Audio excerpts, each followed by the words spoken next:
So can I get rid of this? Got it. Okay. So I'll introduce you in just a second here, Dr. Reddy. Okay. Just wait a few more seconds. So was something called, meeting being recorded. Got it. Yeah, I just pushed the record button so I don't forget. So the stuff is showing up on my screen. Yeah, all you have to do is say, press the got it button. Let's see if this works. Okay, I see lots of people showing up. There's always people that show up late too, just so you know. Yeah, sure. They can always join. No problem. Only this button is not going. Maybe when you are ready. Well, I'm recording. Okay. It's going to my server at my university, and then I'll download that later and then post it on my YouTube channel. Excellent. Okay, well, I have that. It's 11 o'clock Eastern time, 10 o'clock Central time.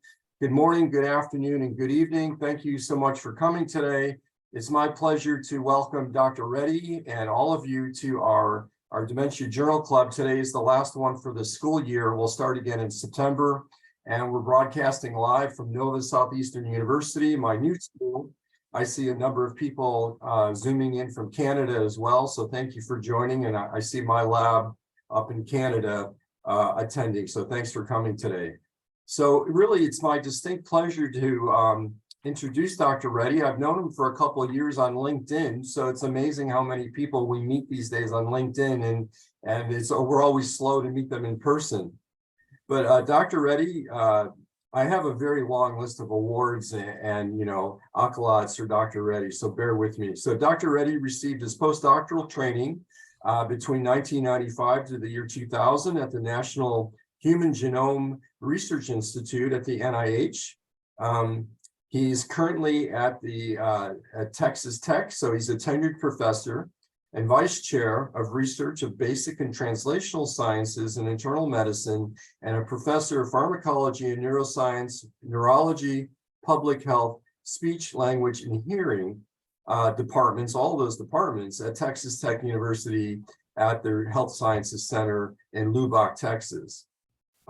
In 2014, he was elected as a fellow of the American Association for the Advancement of Sciences. He has also in 2020 received a distinction from the government of India. I think it's the Bharat Gathrab Award. Is that correct? Right. Is that right? Yes. Okay, very good.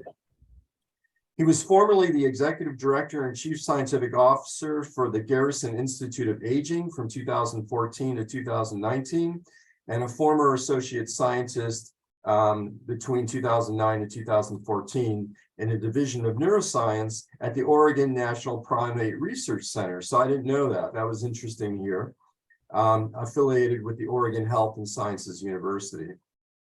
So he's also the co-inventor and chief scientific officer of a Lubbock-based small business called Synapse. I think I'm saying that right. That's correct.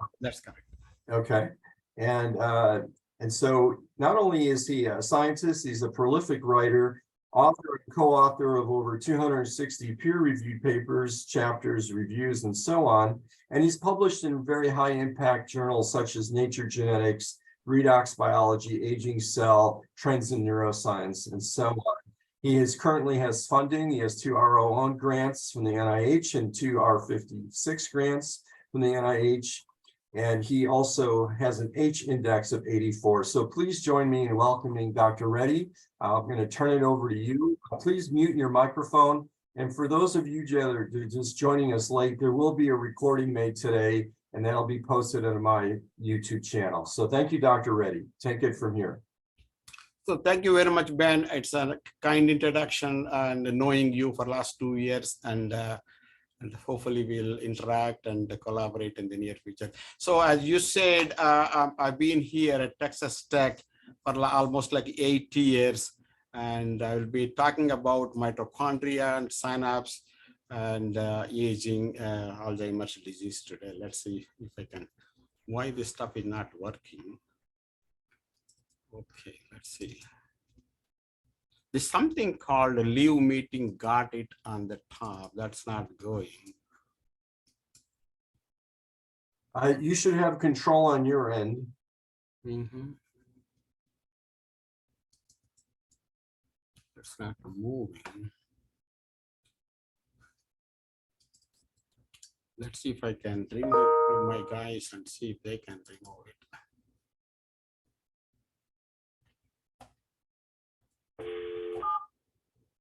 Bear with me 2 seconds.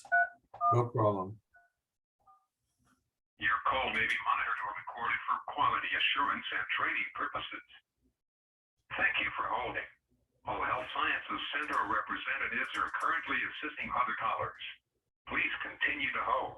For the We do see your first slide though. I mean, it's your title slide is up and we see that without any problem and we can hear you fine. Yes. So it is, it's not, there is something called a leave meeting and got it. That's what it's not going out. Can I? Yeah, you want to reload or?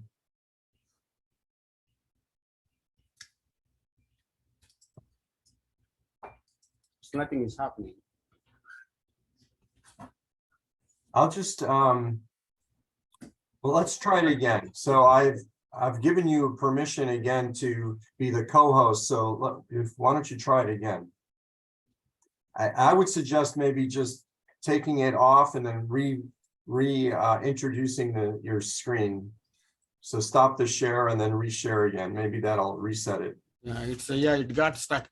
So or get off the Zoom call and then come back. I apologize to everyone, just a little technical glitch here. so this is You can stop the sharing and then again you can stop the sharing. nothing is. Yeah, just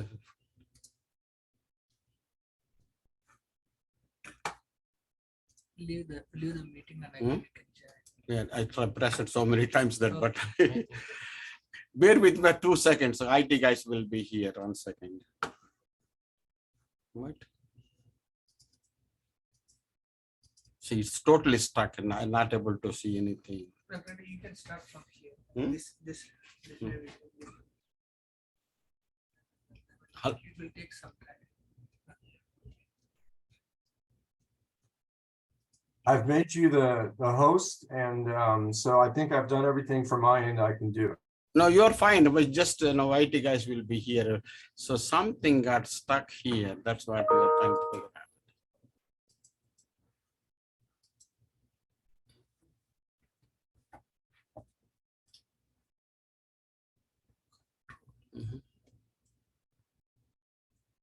The only thing is we need to come out of this.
Okay. Yeah, now it is, that thing is gone. Can I share? Yes. Yeah, go ahead. Why don't you share your screen? And expand Yep. this. I see it. I see your first title slide. You just have to expand it. Are we good to go now? And if you're able to advance your slides, we're ready to go. Okay, let me try. Yeah, it's Oh, perfect. now it is moving. Okay, very We're good. good. Yeah. Okay, take it away. So sorry for the interruption, technology issue all the time. Thank you, Ben, for inviting me to the Dementia Club. It's my pleasure to speak. And this is about 22 years of Reddy my lab research, focusing on aging, dementia, and mitochondria and synapse. Let's see. Okay, so this slide shows the my previous institution that I spent 14 to 15 years at Oregon Health and Science University. And now since October 2014 until now, I'm at Texas Tech University Health Science Center, and thankful to Oregon Health and TTUHSC. All good, thank you. So this slide is my lab photo taken a year ago. You can see Bhagwati here, and Neha, Pradeep, he was here earlier, Sudhir, Tanisha, and Matthew, and Haley, Erica, and Subodh. He's a faculty at El Paso Health Science Center. Murali is almost there to get his own independent lab running. And Dr. Lloyd, he was with us, he just left. And this is the Rodney and Jeremy, great support. So this slide shows the financial support. I'm thankful to various funding agencies, starting with the NIH for last 20 plus years, supporting my lab research, Alzheimer's Association, and new company, Synapse LLC for phase 1 STTR grant, and of course, Garrison Family Foundation.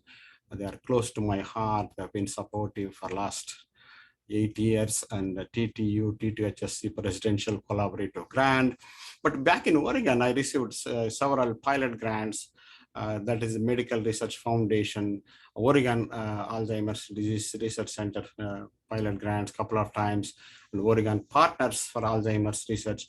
Back at NIH, when I was a fellow from Huntington, with Francis Collins and Danilo Tagli, I received $50,000 from Huntington's Disease Society of America. They allowed me to take to Oregon Health. And also I received a big money from pharmaceutical companies. Some I listed here, Vertex, Medivation, and Calobios. Okay, my lab research is a kind of, with 5 units. They're starting with first unit, molecular basis of aging and dementia and other neurological conditions. Second unit is mainly focusing on drug development and testing. So purpose is to delay aging and dementia and also other neurological conditions. So we designed, synthesized a molecule called DDQ here in Lubbock, Texas. And we received patent 2021 that allowed us to start our own company, Synapse LLC. We received STTR grant, and our phase 2 $2 million grant is pending with NIH STTR. So third unit is primarily to develop early detectable biomarkers of aging and dementia and vascular conditions. So basically we received 2 US patents. So using the small amount of volume of blood and identify microRNAs, different from healthy subjects to demented or under ischemic stroke. It's going very well. So the fourth unit is currently working on healthy aging in elderly population. Some people, they live longer without cognitive impairments. Why and how? And others, they develop dementia and other comorbidities early on, like in their 50s and 60s, particularly Hispanic population, where we have a large, second largest population in the US. So that's the fourth unit. We have a big project going on, trying to understand 4,000 individuals with cognitively healthy aging and 500 Alzheimer's patients and some MCI. So we are hoping to submit NIH grant. That's going very well. The last unit, fifth unit, is we are working on caregivers living with age-related diseases, AD and ADRD, Alzheimer's disease-related disorders, diabetes, obesity, cancer, and others. So in addition to this, we have been working on several comorbidity conditions like diabetes, obesity, cardiovascular, kidney, and of course, cancer, nutritional and healthy lifestyle. More recently, we did some work on COVID-19. And so, these are all in relation to gender-based approaches. Okay, so what are the scholarly activities in my lab over 20 plus years. So we do have a Texas Tech University Health Science Center. I run aging and Alzheimer's disease seminar series. You can find in the website, in my lab website, and stroke seminar series. And we do have a couple of journal clubs actively running aging and Alzheimer's disease. Postdoc students and interns, they pick up any journal article, talk about it. It's very monthly. Sometimes we discuss twice a month. It depends on the type of article we come across in the literature. And also we do have a public health journal club. It's running. And so, after coming to Texas Tech, it's, I published 2 books. One is a molecular biology of aging, published in 2017 with Elsevier, 15 chapters. Most of these authors of these chapters are either student, postdoc, faculty within Health Science Center, but some maybe outside contributors as well. Just last month, we published a book on COVID-19 in Alzheimer's disease and dementia. It's so much, 18 chapters, pretty much, well received in the field. It's so happy. In addition to these 2, I'm bringing 2 more books. One is on women in science, medicine, and technology challenges and solutions. And the last one, caregivers and health disparities in US. That's the book. These 2 books are on the way. Hopefully, next year will be published with Elsevier. So let's see. So this is the overview of my presentation today. I would like to mention about dementia, global impact in terms of prevalence and healthcare costs and other problems, and also something about background about Alzheimer's disease, pathological cellular changes, molecular basis of Alzheimer's, with a focus on synapse, mitochondria, and aging, and of course, more recent data from the lab that's on mitophage enhancers, and I will be happy to answer any concern questions. And so it's just a small presentation today, but you can most welcome to email me, call me at any time. So I will be happy to assist. So this slide shows the global impact of dementia. As you can see, 1 in every 3 seconds, new case of dementia is being diagnosed. And the numbers, according to 2018, 50 million people all over the world.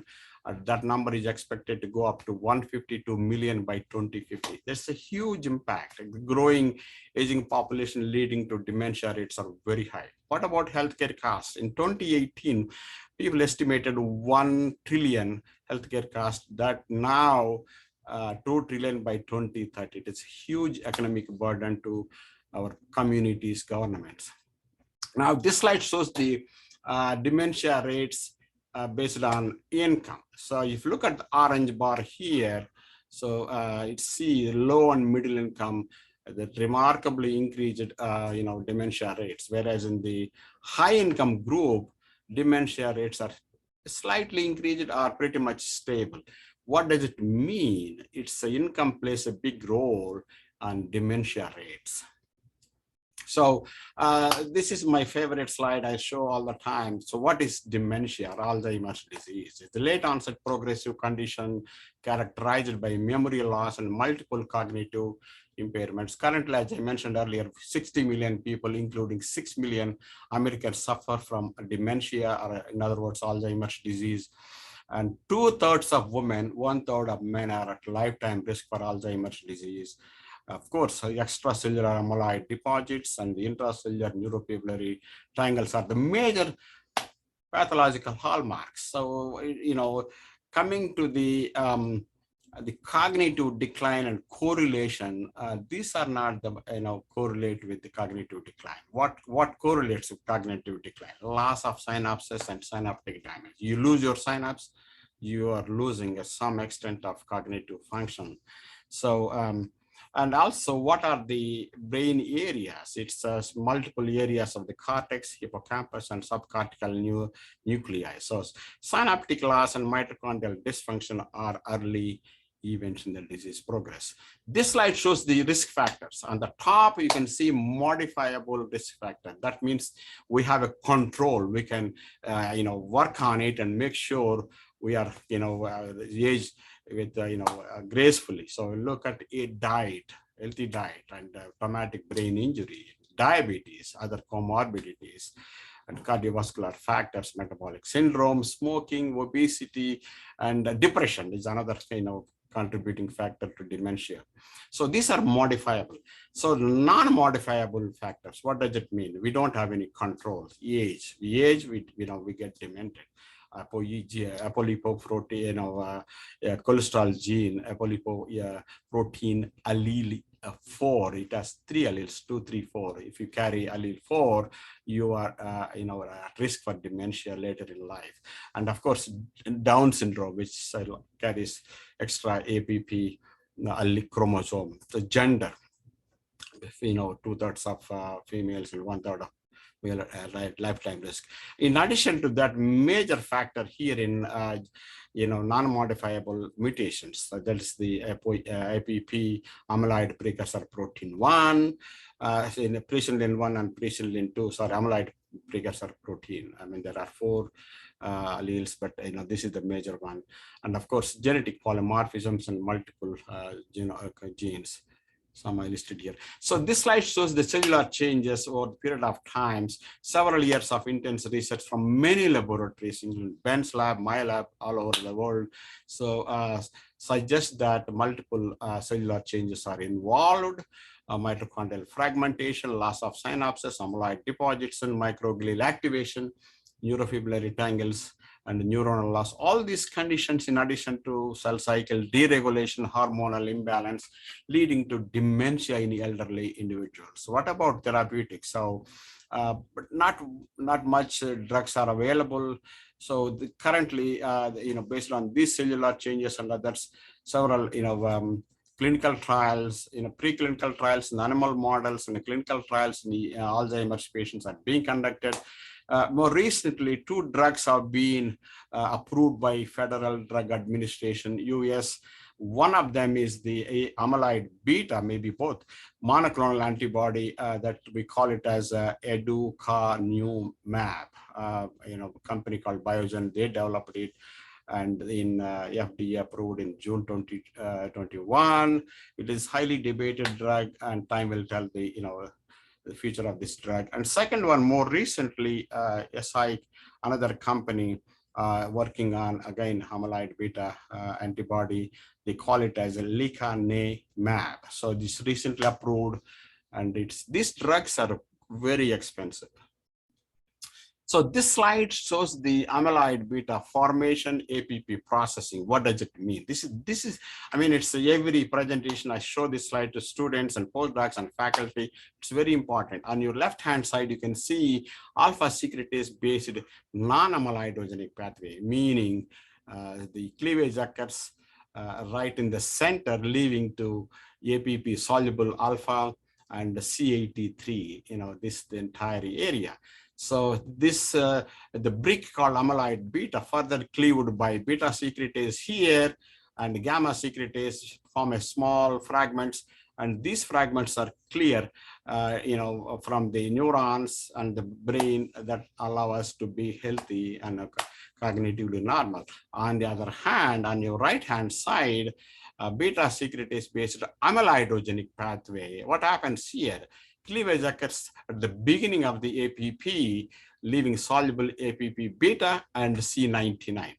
So in the further, gamma secretase cleaves right here, leaving to amyloid beta. So 1 to 40 and 1 to 42 amino acid residues. What is missing here? Alpha secretase in amyloidogenic pathway. So if you do not have alpha secretase enzyme, so that leads to accumulating or forming amyloid beta over the period of time.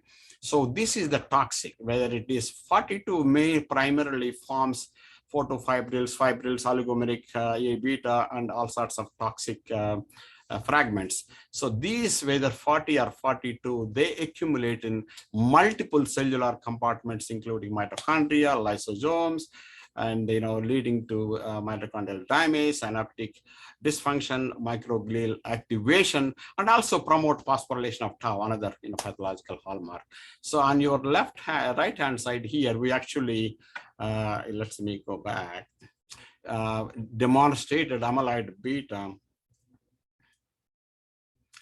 4 kilodalton amyloid beta here in APP mouse model, and then full length, for 110 kilodalton. Several APP derivatives. These are people reported, and this is a real data from the lab. So this slide shows the amyloid beta formation in APP mice. On the top panel, 12 months old, you can see the hippocampus and cortical layers, accumulation of amyloid beta, and the same, segment of mouse, you can see in 24-month-old, they're all over. I mean, hippocampus, cortical, all layers, meaning what it tells, this amyloid beta formation, even in familial AD, it is age dependent. So what happens in a sporadic AD where there is no mutation in humans, that contributes over 90% of total AD cases. So oxidative stress, mitochondrial dysfunction induce the enzymes. I said, beta secretase, and the gamma secretase, they produce amyloid beta eventually. And if you look at the, postmortem brains of with mutation, APP or presenilin 1, presenilin 2, or without mutation, so you cannot tell whether it is a familial AD, a postmortem case, and sporadic AD. So the tangles and plaques and synaptic damage and glial activation, it's all there. It's very difficult to tell whether your brain, what you are looking at, is a familial or sporadic. So this is another pathological hallmark I mentioned, neurofibrillary tangles. It's basically, the phosphorylation of tau and disrupting the axonal transport. On the top panel, healthy neurons, tau tightly attached to microtubules allows cargoes to move from the soma, center of the cell, to the terminals. It's not only mitochondria, other cargoes and proteins and stuff. You can see presynaptic terminal, tons of cargoes, and also that allows neural transmission to postsynaptic neurons, and all goes well. Whereas in the Alzheimer's neuron, tau is detached. Tau becomes phosphorylated and detached from the microtubules. So that disrupts the axonal transport, small in number. So that is the leading to synaptic starvation, synaptic damage in AD neurons. So this is the slide showing the inflammation in the brain. You see the red insoluble amyloid deposits surrounded by tiny, tiny cells called microglia. So, on the top, and also astrocytes at the bottom. Basically, they deposit and then the astrocytes here.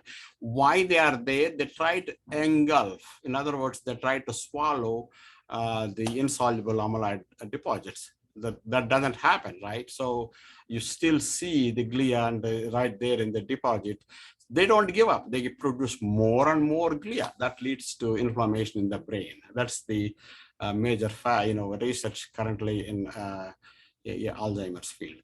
This slide shows the abnormalities of the mitochondria in healthy cell on the left hand side here. You can see mitochondria with clear cristae, small in number. On the other hand, cell treated with amyloid beta peptide, so in this case, 25 to 35 amino acids, you see the mitochondria become swollen, potatoes, not much cristae there in any of them. The large number, it's highly fragmented. And also association between mitochondria and endoplasmic reticulum is very high in our experiments. This got published in 2010. And this is another abnormality in Alzheimer's. So, I like studying mitochondria. That is like Ben, many others in the field. So what mitochondria does, they produce ATP, they regulate the intracellular calcium, they produce free radicals, in other words, reactive oxygen species, and the sites of scavenging And if there is any cell is about to die, they push it, clear from the cell. That is apoptotic cell death, and also responsible for activation of cascade family of proteases. So let's talk about oxidative stress and mitochondria. What is oxidative stress? It is the imbalance between endogenous antioxidant enzyme and the production of reactive oxygen species. In a healthy cell, 50-50, no problem. Whereas in the, say, cell like amyloid, Alzheimer's cell, more free radicals, less, kind of, this antioxidant enzymes are constant, but here it is more reactive oxygen species. That's the problem. And the same thing, if there is any problem with the antioxidant enzymes, mutations and stuff, reduced, enzymes and increased free radicals. What happens in this kind of situations? It happens in aging and a large number of human diseases, Alzheimer's, Parkinson's, ALS, Huntington's, multiple sclerosis, cardiovascular, diabetes, obesity, alcohol injury, infertility, kidney disease, stroke, traumatic brain injury, and ischemia and sepsis, critical illness spectrum of diseases, hearing loss, and so many others. I listed some here. What are these mitochondrial abnormalities? Based on our experience and many others, some of them I listed here: increased free radicals production, and also lipid peroxidation, that is 4-hydroxynonenal. And so in the mitochondria, damage, the membrane potential goes down. That's what we experience. And several mitochondrial encoded enzymes and stuff like that, they were reduced. And increased mitochondrial DNA changes. Mitochondrial DNA, it's kind of somatic. They don't have protective sheath like nuclear DNA. So the DNA, exposure to free radicals, they change is single nucleotide changes and large deletions. So, overall, it's increased mitochondrial DNA. It goes up with age. So mitochondrial structure, it's meaning more fragmentation, less mitochondrial fusion, that's imbalance called mitochondrial dynamics. I'll show you a slide. So external transport is, as I mentioned earlier, so mitochondria do not move so much to the terminals, those they can supply ATP to the synaptic functions. So that is a problem with that's impaired mitochondrial dynamics. And mitochondrial biogenesis, we need to synthesize a mitochondria. Our cells need to synthesize mitochondria all the time because they don't live longer, 2 weeks, 3 weeks. Then they recycle, they die, and so the continuous production of new mitochondria are important to maintain the cell homeostasis. So last but not least, defective mitophagy. What is this? The dead mitochondria should be cleared from the cell all the time. So that doesn't happen in EAD and other neurological conditions. They're stuck there, they become toxins. Recently, my student, Javier Beg, wrote a beautiful article on methods, how to study mitochondria that can be published in current protocols. So as I mentioned earlier, mitochondria are synthesized in the center of the cell. They transported axons and dendrites to supply ATP to several synaptic functions. Some I listed here: vesicle fusion, neurotransmitter release, neurite outgrowth, and synapse formation. These are highly energy dependent processes. So the pyramidal neurons of hippocampus, they work very hard because they have tons of responsibilities of memory, learning, and so many other cellular, synaptic functions. They need constant supply of ATP.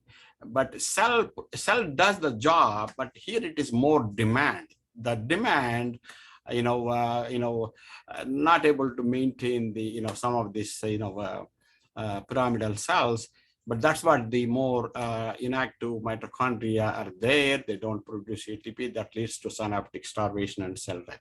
So from now on, I want to share with you some original data. So when I moved to Oregon Health and Science University 2020, after spending 4 years with Francis Collins on Huntington's disease, another fatal genetic disease. For me, it is a little bit different, right? I mean, the same neurodegenerations, the brain's disease, but it's different.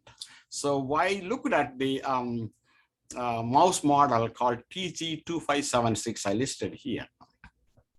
So if you want to study disease process, you need to look at the, time course analysis. What happens early and what happens in the midlife, what happens late in life. That's what we did using this mouse model called TG2576. We isolated RNA 2 months and 5 months and 18 months old TG2576 mice, and also wild type, same genetic background strain of the mice. And we did the cluster is gene expression over 10,000 cDNAs, mouse-based library obtained from NIA the time. So we found a differentially expressed, gene in multiple clusters. So in one cluster we found, let me show you, we did the extensive northern blot. That's what I'm going to show you slide here. Very traditional. Right now, nobody does northern blot, and I'll see RT-PCR and several advanced techniques, but I did that time. So you look at this blot, say, 1, 2, 3, wild type, 2 months, 5 months, 18 months old wild type mice, and for 2 months, 5 months, and 18 months, Alzheimer's mice, APP, TG2576. You see the gradual increase of mRNA levels. 2, 5, and 18. Let's see. It's interesting to see almost all mitochondria encoded genes in one cluster. That means there is a problem with the mitochondria in APP mice that time. So we also noticed, any gene here, northern blot, 2, 5, and 18, wild type mice, gradual increase.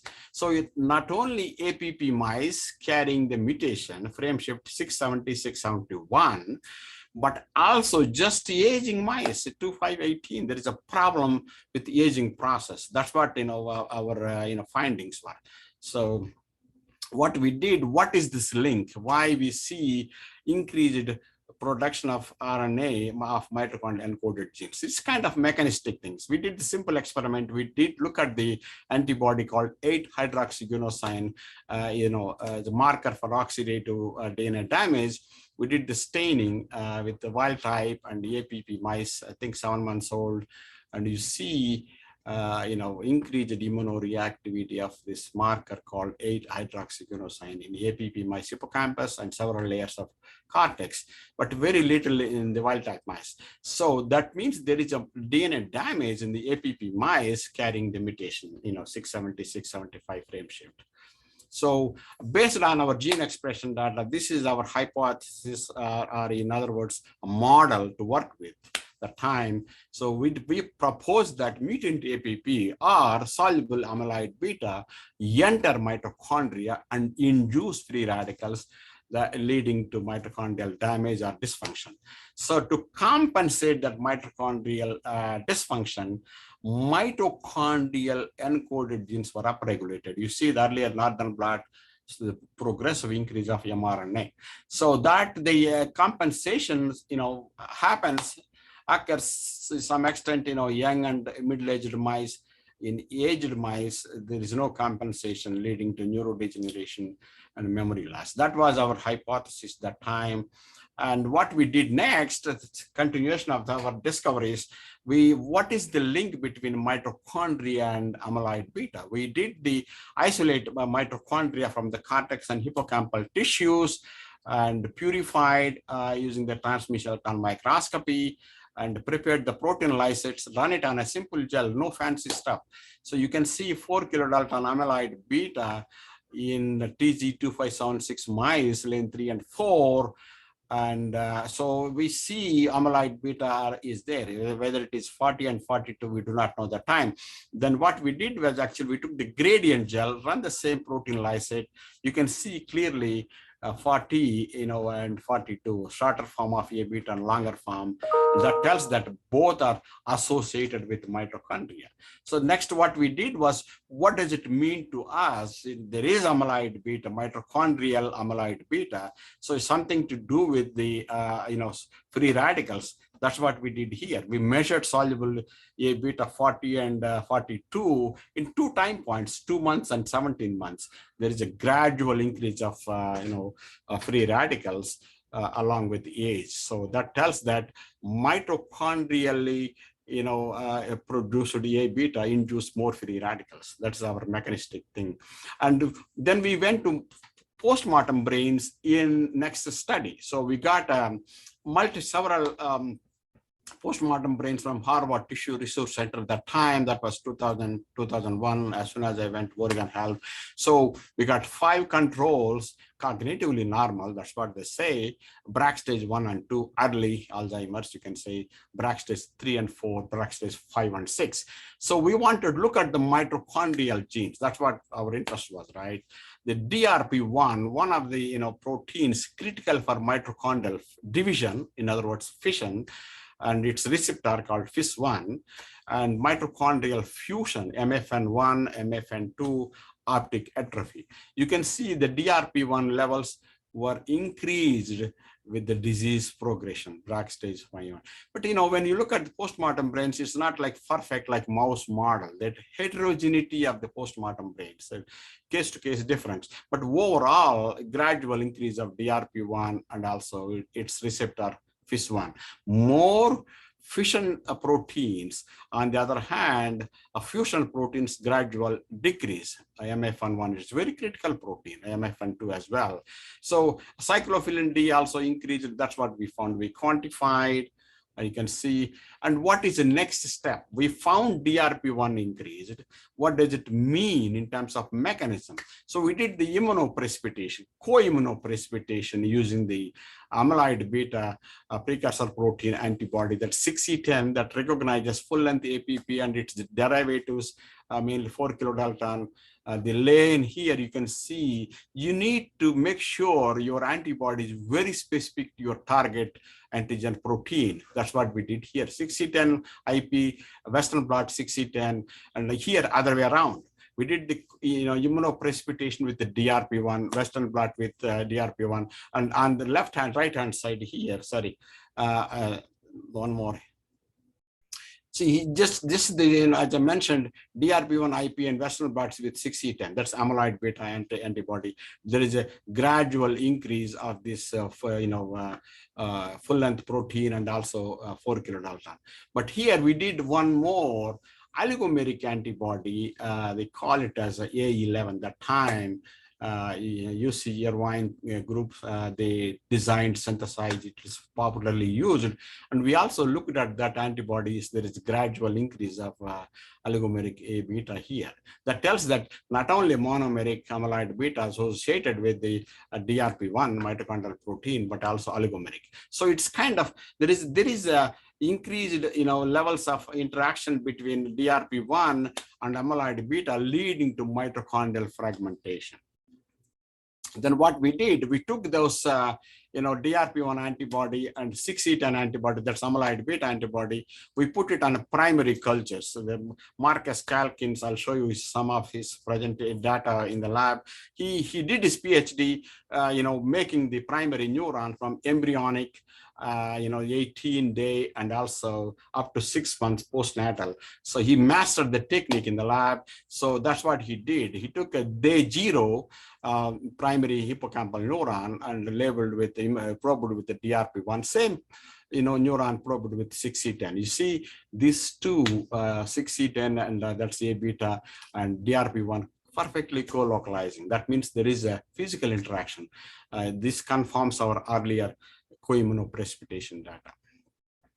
So what is important here in this slide, if you want to see the mitochondrial division, there is an enzyme called GTPase DRP1 activity. If you do not have DRP1 enzymatic activity, mitochondria cannot be divided. That's what we did here. What happens in control subjects here, that is our comparison, healthy, and Braak stage 1 and 2 significantly increased, and also 3 and 4 more, and 5 and 6 more. That means more mitochondrial fragmentation with the disease process. And also we looked at the several mouse models of Alzheimer's, APP, 6E10, the TZ2576, APP PS1 produce more amyloid beta, more fragmentation. Of course, Frank Lafferlas, XXX AD. So we still see the more fragmentation, more GTPase activity here. That means there is a mitochondrial fragmentation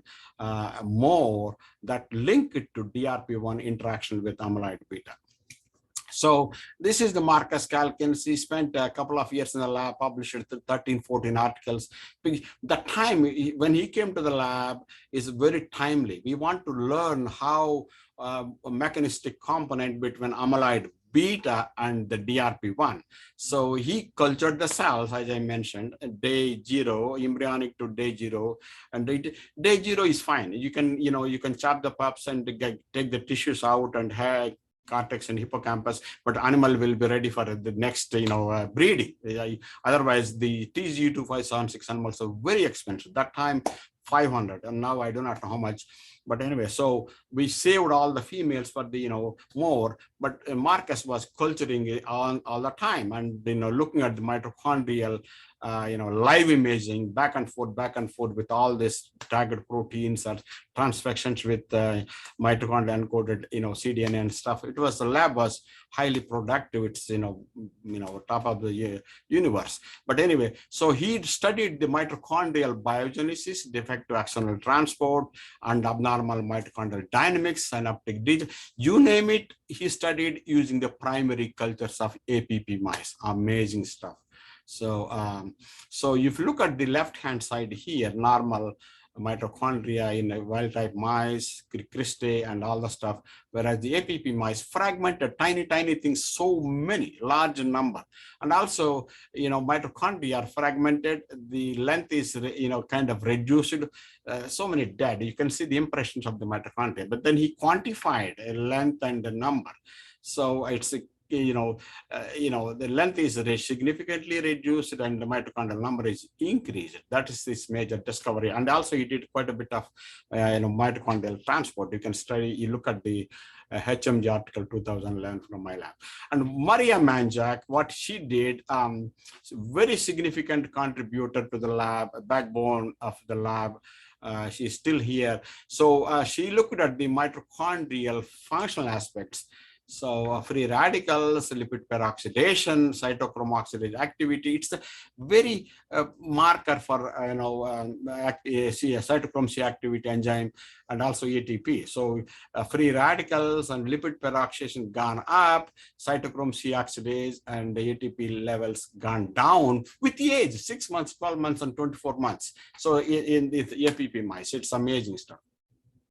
So what we learned from previous studies, mitochondria are defective, mitophagy is defective, so many things. And this guy, Sudhir Shirsagar, still in the lab. He joined our lab 2020. In between so many discoveries, with lack of time, I'm going to show a little bit about my Sudhir's research here. So he worked on, for 2 years, published 4 original research and co-author for so many. But his focus is on mitophagy enhancers. That's what the bottom line is. So published paper in 2021, Human Molecular Genetics. I'll show you some data in cell cultures and mouse models. And also he published, this is the paper, what he did. He looked at the several mitophagy enhancers. One is the nicotinamide, tomatodine, urolithianase, is present in pomegranates, and actinonin. These are all kind of well-established, enhancers. So meaning the, remove dead mitochondria from cells. That's what, we learned. We are still learning anyway. So he did the transfections of mutant APP to the HT22 cells, immortalized hippocampal primary neurons. And he, did this mutant APP transfections, and he added all this, mitophagy enhancer, looked at the RNA levels, protein levels, and also seahorse mitochondrial bioenergetics, ATP, proton leaks, and OCR, oxygen consumption rate. In addition to that, cell viability. If you put a protective molecule or toxic molecule, what happens with the apoptosis assay and number of cells, survival, and things like that, and also electron microscopy. So the first thing he did was actually, you look at lane 1 HT22 cells transfected with mutant APP, and he optimized this, enhancers, which concentration works the best for the, experiments. That's what it is. In APP, transfected with the mutant APP with the cells, you can see the densitometry values. I mean, of course, we did see the APP when you are putting the APP right and stuff. So that means this antibody 6E10 is recognizing. And then next, he looked at the concentrations, nicotinamide, several concentrations. 1 micromole, 2 micromole, 4 micromole, same thing he did with urolithin and actinonine and tomatodine. Of course, beta-actin is our loading housekeeping gene. And you see the nicotinamide increase in levels at 1 micromole. He thought it is the best for pink one. That is one of the proteins, critical proteins for mitophagy. And same thing here in the urolithin A and then the actinonine and tomatodine. Let's see. Then he also looked at the mitochondrial dynamics proteins here in this blot. DRP1 levels gone down, and FIS1 again gone down. MFN1 is increased. Another biogenesis protein. Fusion protein. MFN2 increased optic atrophy. It's kind of these mitophagy enhancers reduce the fission protein levels and increase the fusion protein levels. That's the essence of this blot. So then he did the mitochondrial biogenesis protein. The key one is the master regulator, PGS1 alpha, NRF1, NRF2, TFAM. They're all important. That's what he found. I mean, it's nicotinamide 2 micromole is the best, and you see the lane 3, and then the tomatodine and the urolithin A. Overall, out of all these 4, he found urolithin A is the best. I mean, they're all good, but this is the best. That's what his conclusions. So, and then he looked at the synaptic proteins, synaptophysin, parkin, and pink one, and say similarly, urolithin is the best. So then he did the cell survival. You can see here, mutant APP cells die. A small number of cells are alive, and then when you treated with nicotinamide gone up, and then the same thing with the tomatodine is compared to mutant APP transfected ones is significantly increased, but he is comparing with the wild type. That's what he put non-significant. But you look at the urolithin A, it is significantly increased compared to while just cells actinonine. So, and he did extensive. He's a maestro in the lab looking at this seahorse analysis, ATP production, OCR, maximal respiration, proton leaks, and you see in this situation control HD22 urolithin without any APP involvement here, actinonine, tomatodine, nicotinamide. On the other hand, here he actually transfected and then he added the molecules. So once is simple proton leaks, it's gone down. With the green is the urolithin A mutant APP. It's all great stuff. But the maximal respiration, it's pretty much similar trend. The green one, mutant APP plus urolithin. So, it's gone down with the nicotinamide. So the bottom line here, what he found, urolithin A molecule is the best out of all. And then he did the transmission electron microscopy, pretty much same thing. Mitochondrial number is increased in the mutant APP transfected. That number is kind of reduced even compared to even control cells. That means the mitochondrial dynamics is abnormal in with the APP cells, transfected cells. Then he, with this nicotinamide, this enhancers did the good job. But if you look at this number 5, urolithin 10 micromole, it's significantly reduced. And the number of mitochondrial length is increased. That's what it is, the bottom line. Urolithin A significantly increased compared to, just cells, HD22 cells. So the overall essence of the, this study is that urolithin A is a good molecule. And he did the very much similar thing with the mutant tau as well. He transfected mutant tau cDNA to the cells, and he did all the stuff. This article is published in high-profile journal, what they call a pharmacological research factor 10 or 11 now. So it's great stuff. So what we learned from these studies is the, urolithin A is a good molecule out of all 4 enhancers. Then recently, 2 years ago, Frank Leferla's group made a mouse model called amyloid beta knocking. What does it mean? He took the AP in a wild type mouse and he replaced it with human peptide, human A beta peptide. Basically 3 amino acid changes, nothing nucleotide changes, nothing different. He wanted to replicate whether amyloid beta, human A beta, has anything to do with the Alzheimer's disease, particularly late onset. But previous mouse models were all made with the cDNA overexpression. Here, no, just allele change with the human peptide, replacement of human peptide. That's what we call it as a knock-in. Otherwise, mouse cDNA is the same intact, not only cDNA, entire APP genome, but only human amyloid beta is a replacement. That's the difference. It is a great relief for us, in the US, but there was a model made in Japan. Very difficult to get that, bring that model to US laboratories. State Texas has so many restrictions to bring the model. But anyway, thank God, Frank Laperla and NIA, U54 grant funding to make this model. So we got this. When Frank was talking about this model making, I was first one to get this model from the Jackson Labs. It's free. Of course, we need to pay some money to get the mice right, the transportation, few things. Otherwise, you can breed, they breed very well.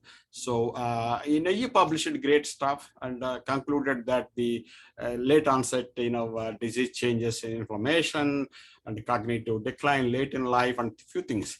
So what Sudhir did, as soon as we got the mice, we started looking at early changes about 6 to 7 months of mice, what happens to our interest, mitochondria and synapses, electron microscopy, few things which we are good at in the lab.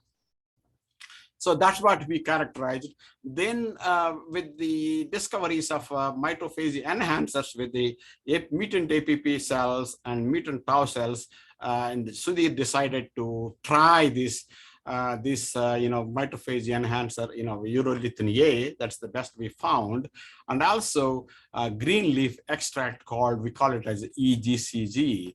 That's what he did. So he injected urolithin A in one group of Frank Laperla's mice, APP knock-in, in another group, EGCG in combination with the urolithin A.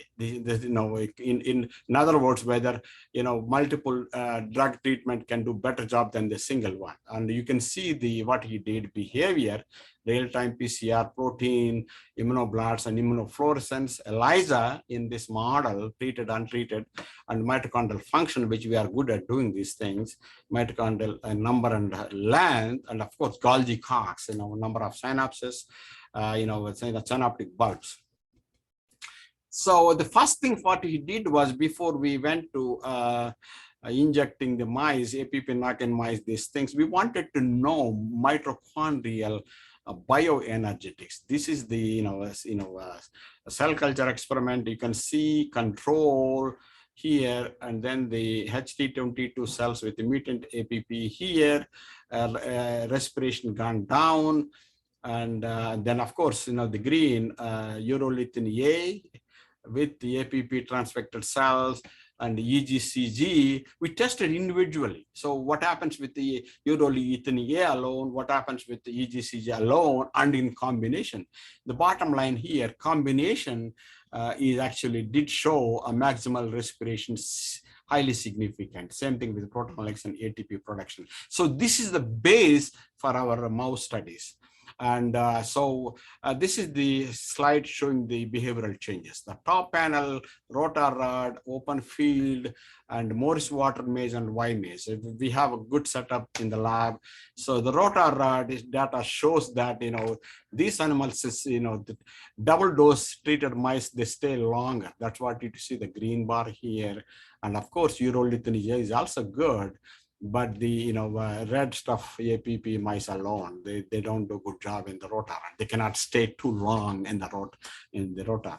On the other hand, then open field, the double dose mice, treated mice explore very well. The open field exploratory behavior, that's what it is. Knock-in mice, the less compared to wild type, we don't see the data here. But whereas the urolithin A treated did good job, but double treated animals, urolithin A and EGC did very well, highly significant. And Morris water maze, they could not, the APP mice alone could not find the platform. within that period of time, but urolithin they did, but double dose mice very quickly they found the platform highly significant. And of course, same thing with the Y-maze exploratory, kind of memory, working memory behavioral test. So EGCG animals did very well. Next, what he did was look at the mitochondrial biogenesis, PGS1 alpha, the NRF1, NRF2 lane, these two lanes, you can see significantly increased PGS1 alpha, NRF1, NRF2, and of course TFAM compared to wild type or even, knock-in mice. Urolithin is good, but combination much better.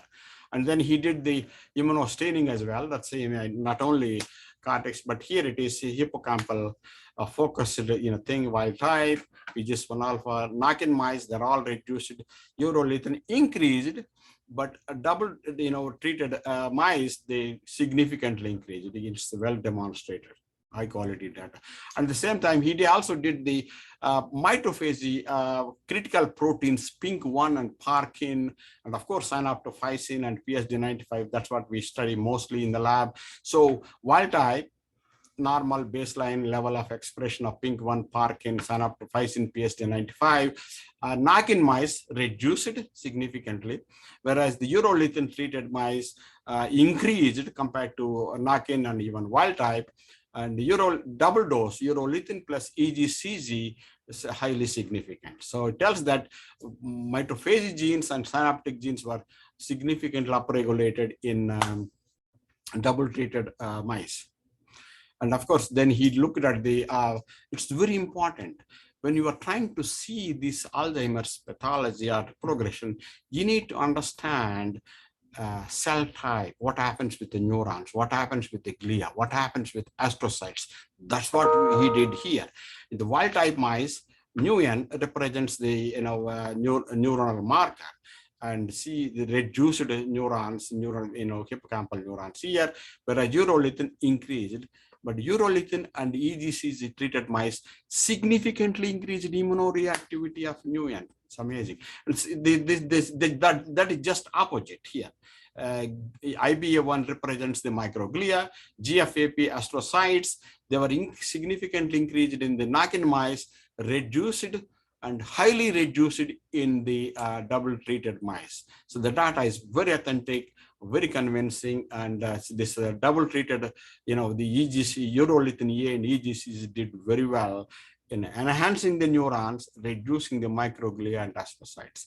And of course, we did extensive electron microscopy on this, looking at the mitochondrial length and mitochondrial number, both in the cerebral cortex and hippocampus. That's what we do every experiment, every mouse model.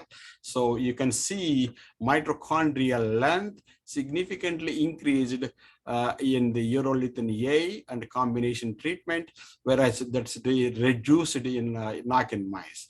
But not only in the hippocampus, but also in the cortex. Mitochondrial number significantly increased. That means excessive mitochondrial fragmentation in knock-in mice.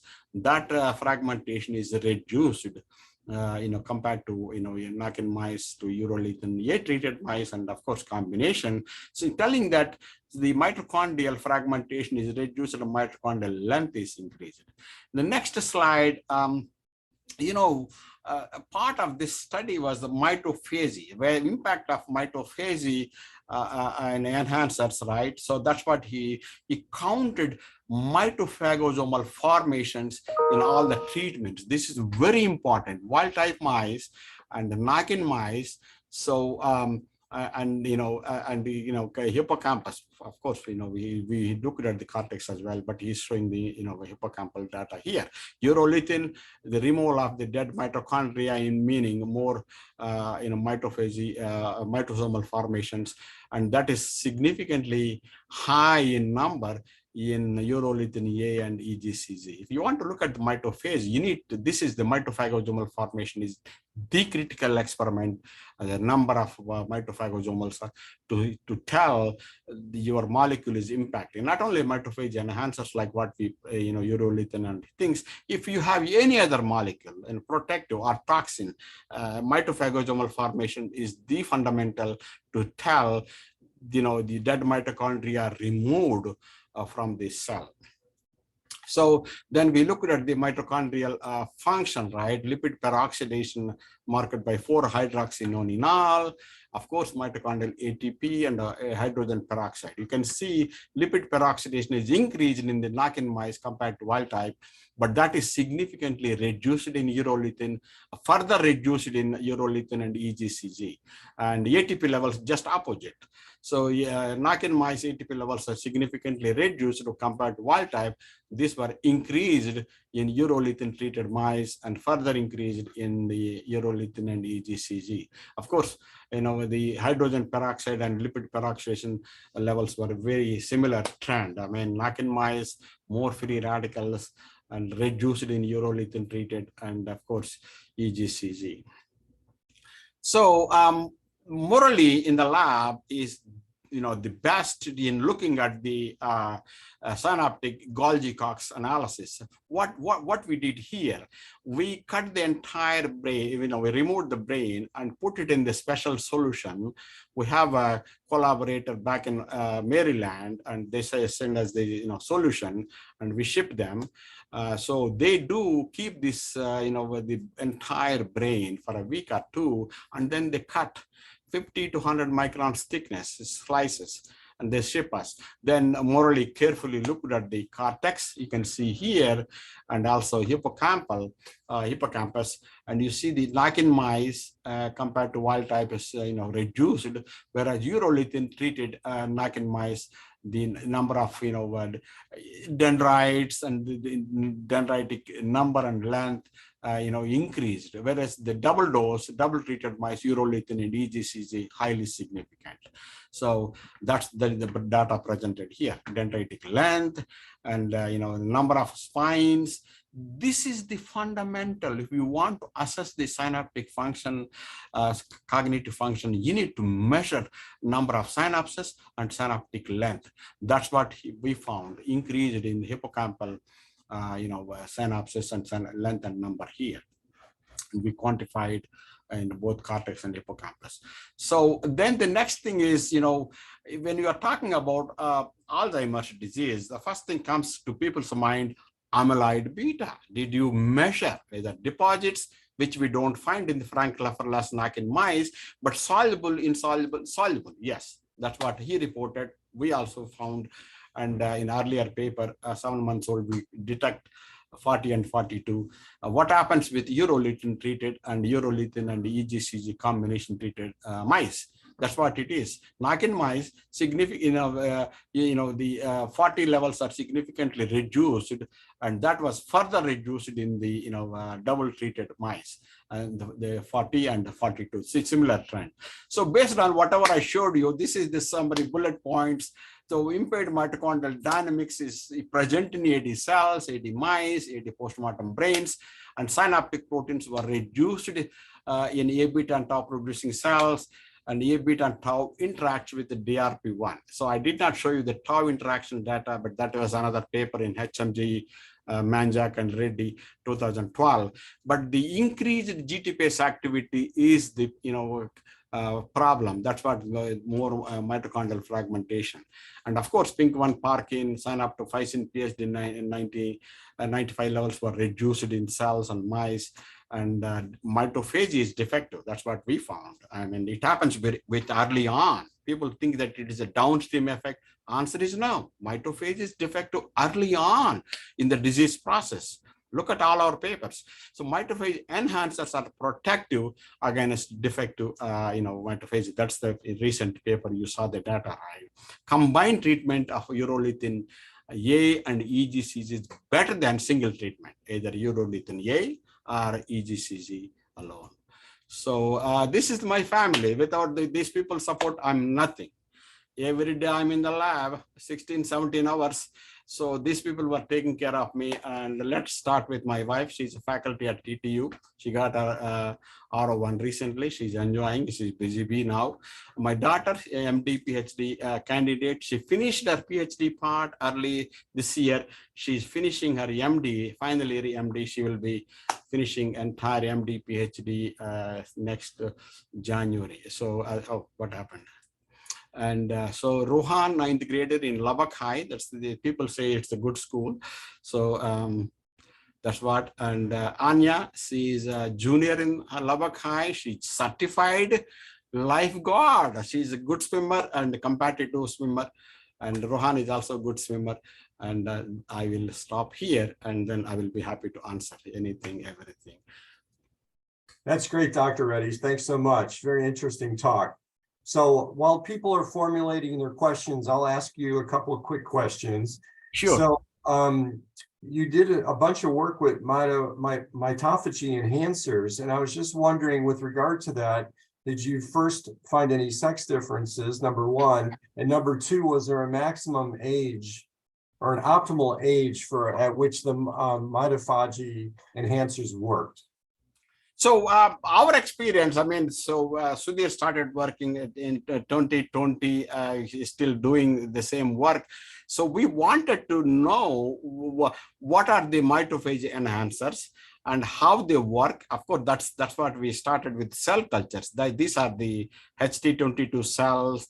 And of course, now we are working with undifferentiated cells, whatever you saw there. Now we are working with differentiated, meaning produce the less serum and less nutrients. They develop processes like real hippocampal neurons. So that is the, mouse data, whatever we presented with Frank Lefferla's mice, these are around so 3 months old animals we treated. Of course, we treated for 3 months, the longer, right? So we did not test aged animals yet. That is our next, project. So these animals live up to, at least in our hands, 20-25 months.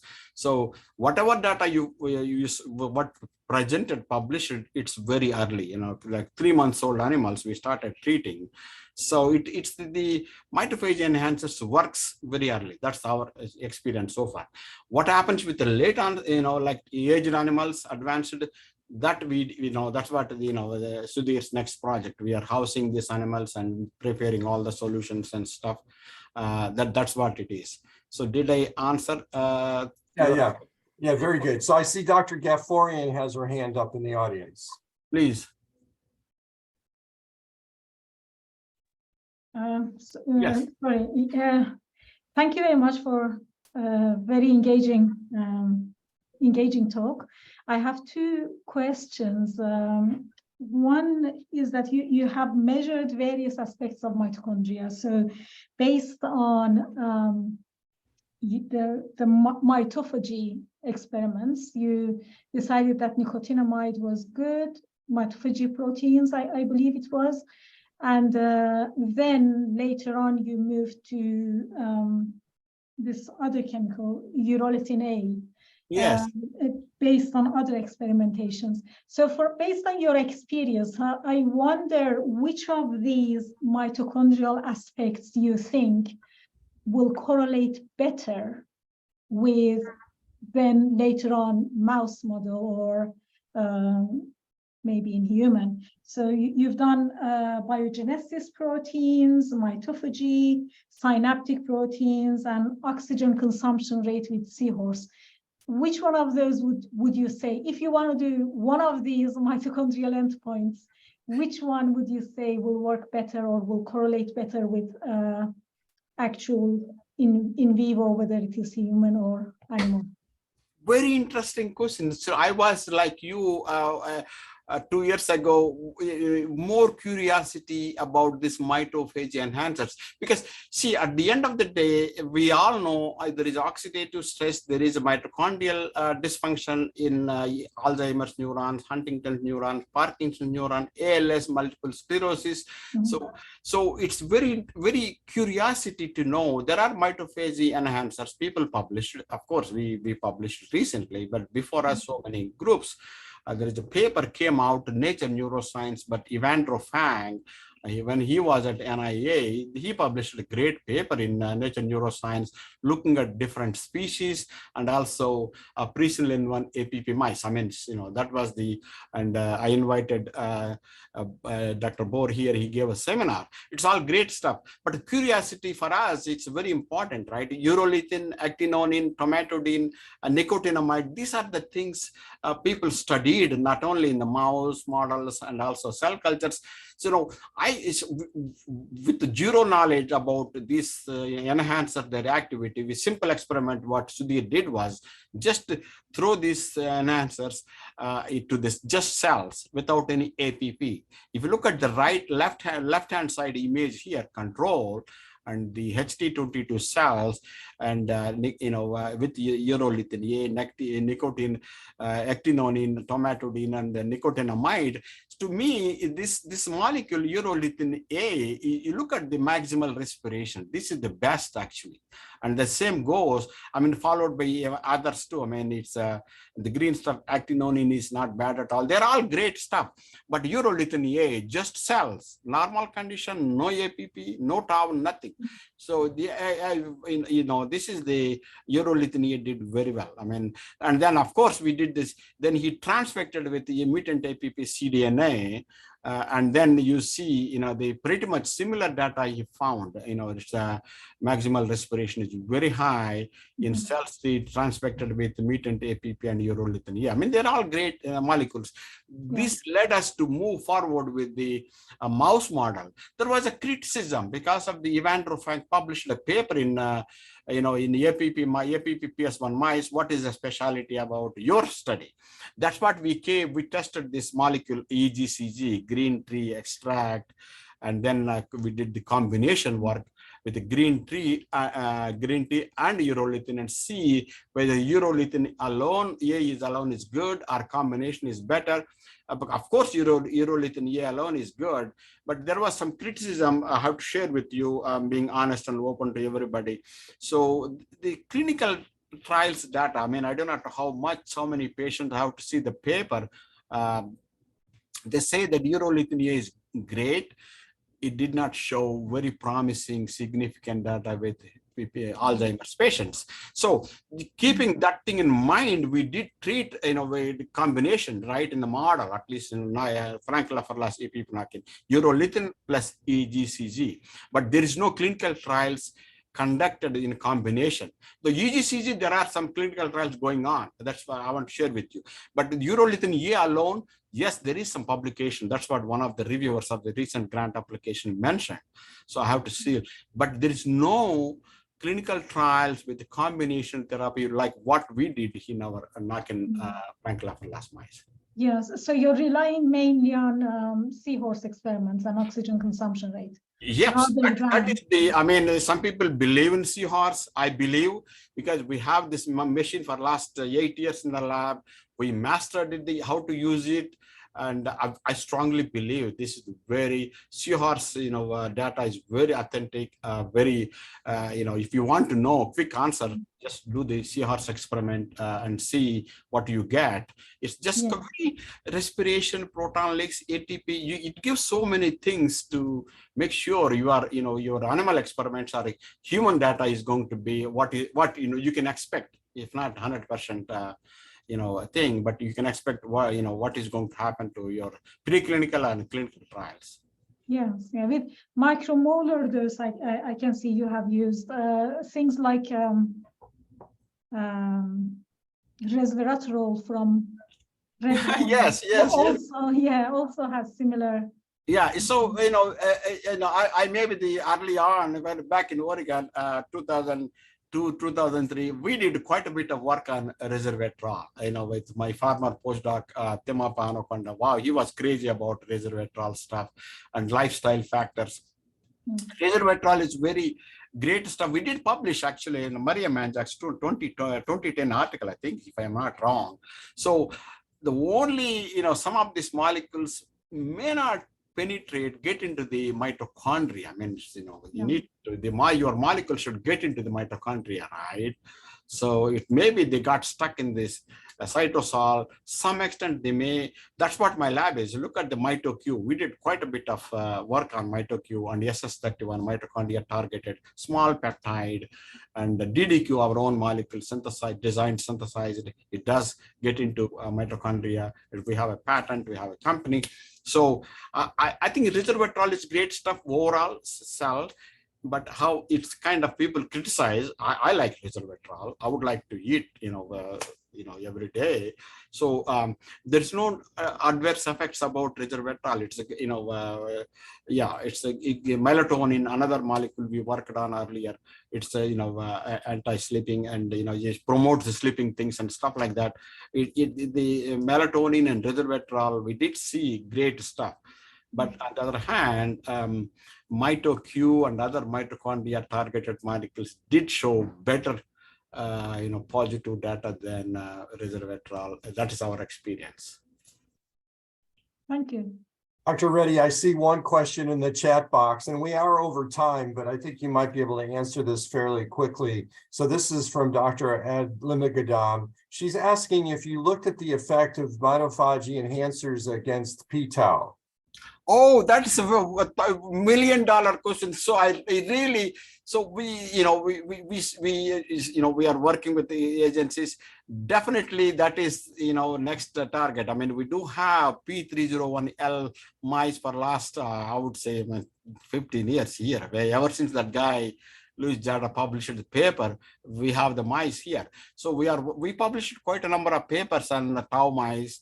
And not this one. We are currently working, maybe in a few months from now, you can see some small article about mitophage enhancers and the tau mice. Yeah, absolutely. Yeah. But we did publish a paper, a cell culture paper published in Pharmacological Research. We did transfect the mutant tau cDNA to the HT22 cells. And we did of course, I did not show you the data. So we found very similar findings like a mutant APP cDNA transfected cells. In terms of mice, yes, we are working on, something will come out in coming months or so. Yeah. Well, that's great. Well, thank you so much. We're really out of time. I'll just remind everyone that we did record the talk today. I'll be posting it to my social media and to my YouTube channel later today. And so thank you, Dr. Reddy, for your time. I really enjoyed your talk, and I'm sure that we'll talk more in the future. And I owe you a review article. You were kind enough to invite me. I know, please do that. So, NF-kappa B is the hot topic. So why not? My journal will get more citations. Of course, you are popular. One of your articles published in, I have to say this thing in front of everybody. Frontiers, wow. #1 article downloaded in Frontier journals. So I do not know, 60,000, 70,000, or even more. Because it's this essence, your lab science is highly appreciated. That's what I want to grab some of those things in my journal, Aging Research. That's the only thing. Well, thank you for that. I wasn't aware I was the #1 downloaded article. You are #1. So is there any way you can edit the earlier stuff and put only my presentation second part starting? That would be. So you're referring to the NF-kappa B in mitochondria paper? Yes. Oh, yeah, okay. Yeah, it's been viewed about 145,000 times. So exactly. I wasn't expecting that. So the number is going every day up. So this is Okay. the science. It's not that you talking, me talking. It's people are talking. So thank you very much, sir. Thank you very much. Thank you, Dr. Reddy. We'll stay in touch. Okay, and thank you everyone for coming. We'll resume our Dementia Journal Club in September. Okay, bye-bye now. Thank Thank you, everybody. you.